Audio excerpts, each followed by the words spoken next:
Hey kids, how's it going? Ryan 1988 asked me, uh, what are my favorite what horror movies I like, and I was just gonna leave a comment on his page, but I figured it'd be a bit more fun to do it like this, just to show you all what my favorite horror films are.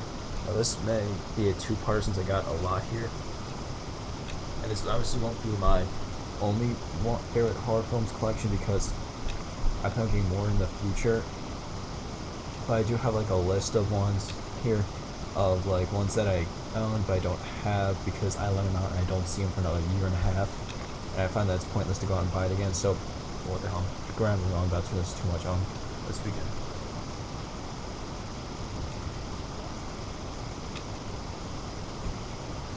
Alright, the first, I'm just gonna go with these. I have them all stacked up right next to me, so this may take a little bit. First one I have is I mentioned this yesterday, so I'm not gonna talk about it. From Dusk Till Dawn, just a fun film, well done, love it. Vampires are cool. Next one, like these three I talked about yesterday because I didn't take them out of here. So next one is Dead Alive or Brain Dead as it's called in New Zealand. Great film, funny, bloody, great film. Recommend it to anyone who likes flesh eaters. Alright, the next one is Stephen King's Night Flyer. Like I said, I won't really recommend it to too many people unless you like vampires and Stephen King. It's good, but it's just kind of Like I liked it a lot, but hell, that's just me. Alright.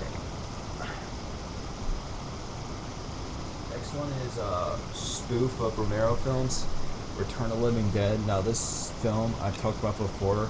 Like most of these films I talk about in my favorite 80s horror films, I'm not going to talk about too much because I already discussed them before. Um, this is all around just a really fun film. I really enjoyed this a lot, and I really recommend it to anyone who likes flesh eaters because this is really cool and I really like this cover, and it's really messing up my eyes. Anyways, check that out. This one I got at Walmart for like $10. I really recommend it. Evil Dead 2. Now, I'm gonna get the other three sooner or later, but I'm probably gonna wait to buy more movies after the July 4th weekend because I have to save up my money because I'm going to Texas over the summer, and that weekend. And anyways, this is just a really good film. A lot of fun, a lot of gore, chainsaw, shotguns, boomstick, groovy, all that stuff's in this. More gory and outrageous and relentless. The Psychotic Video Guide. Maniac inspired genius. A great time. Roger Ebert. Chicago Sun-Times. Good film. Check it out. Well, you probably already checked it out. Basket Case, a little independent horror film. Really well done, made. Lionel's awesome. The splatter's great. Recommend it to anyone who likes independent horror and just good old-fashioned bloody fun.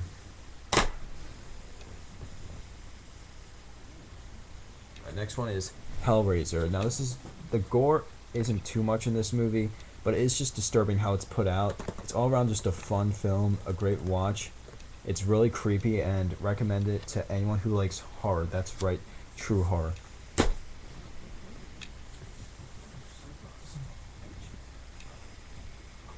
Alright, next is Stephen King's Silver Bullet. Now this one is just really good because Stephen King did a well job at writing the story for it, and this is a good adaptation of the book. I haven't read the book, and I don't really read Stephen King's books, but I watch the movies based off his books.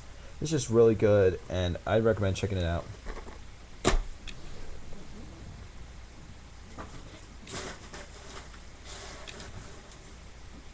Alright, now the next three aren't really considered horror per se, but they are in the horror section if you'd find them anywhere. And yeah, it's the Crow trilogy, and like I said, I don't like the fourth one, so I didn't buy it. Now this is obviously the best one. It's a very well done film. It's a masterpiece. I think it's just really well done, and it's really sad because uh Brandon Lee, the man who plays the Crow, um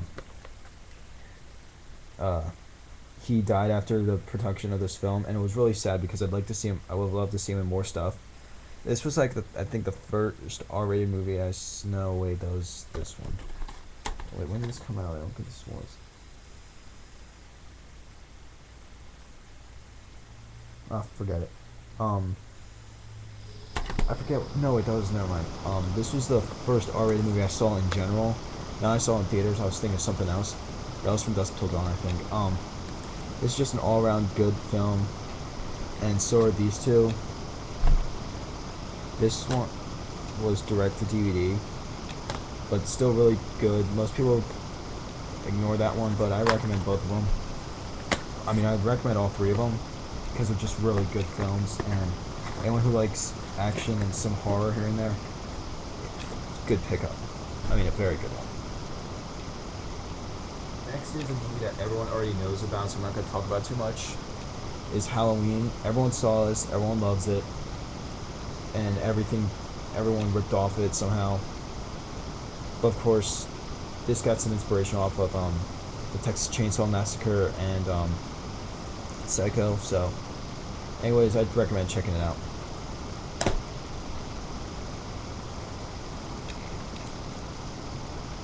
Nightmare on Elm Street. Not gonna talk about this one too much. It's just really good. Robert Englund is great, and Wes Craven did a good job at it.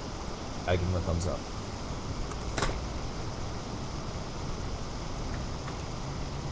I'm going to say this one for later.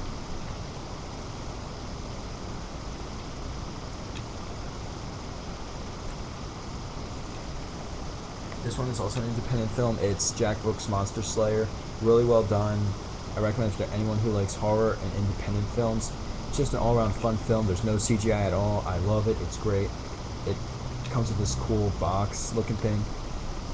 If you go to Walmart, you can get it for like $10 during Halloween. So when Halloween comes, don't just walk by it. Pick it up. I'm not kidding. Pick it up. It's great. Robert Englund is great. Trevor Matthews is great as Jack. I'm not kidding. In fact, just go to your video store, pick it up now. Go. Stop watching this video and pick it up. I'm not kidding. Go.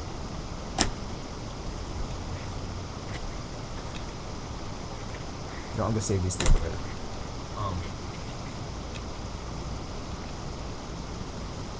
Next one is also a movie I talked about, 30 Days of Night. Now, I really like this movie. This is probably my favorite movie of the decade so far, because everything else just seemed like really bad. Like, okay, not really bad, but like, it's the best vampire movie I think I've seen this entire decade. Like, I Am Legend was really, I just didn't like it too much. Like, the vampires were really poorly made. I couldn't get into this. Like, I love the book. I even,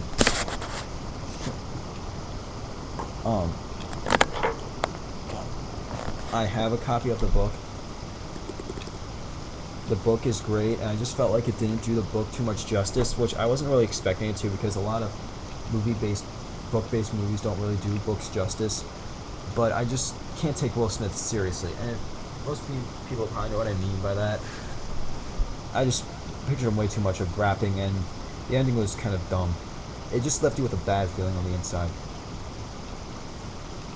Anyways, I really recommend this movie. Check it out now. It's great.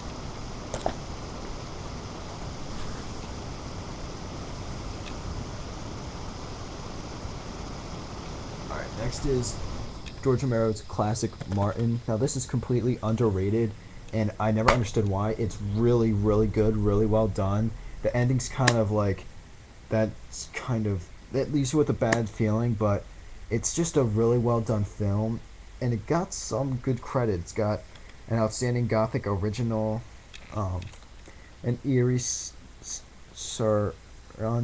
updating of the traditional vampire legend, grabs the audience by the short hairs, and I recommend this to anyone. George Romero did a really good job. I hope he does more stuff like this later.